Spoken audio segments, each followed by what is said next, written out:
मेरा नाम अनिल है और मैं पिछले 10 सालों से साइबर क्राइम इन्वेस्टिगेटर के रूप में काम कर रहा हूं।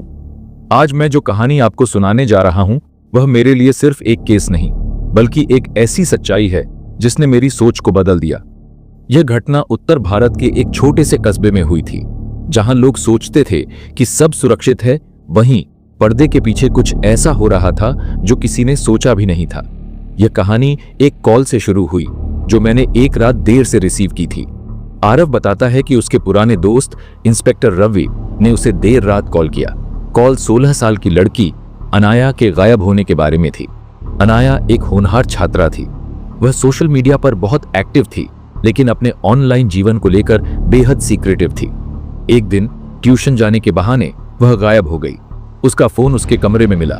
जब आरव ने उसका फोन जांचा तो उसे पता चला कि वह डार्क वेब पर एक गुप्त ब्राउजर इस्तेमाल कर रही थी।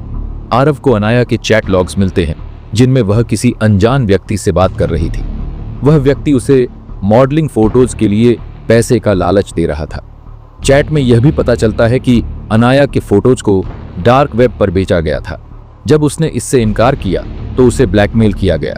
गहराई से जांचने पर आरव और रवि को पता चलता है कि अनाया एक खतरनाक मानव तस्करी गिरोह के जाल में फंस गई थी।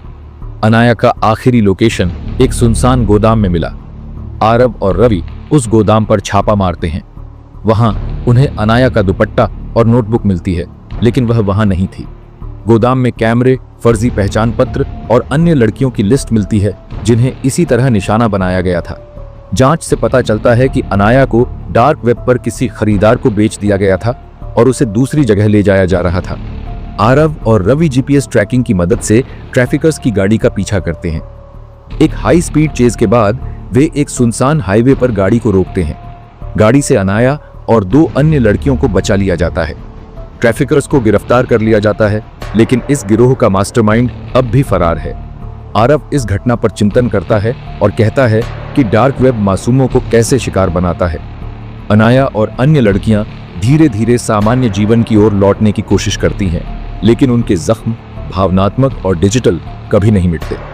आरव कहानी खत्म करते हुए कहता है, अगर आपको लगता है कि स्क्रीन के पीछे आप सुरक्षित हैं तो फिर से सोचिए। बुराई दस्तक नहीं देती, वह सीधे अंदर घुस जाती है।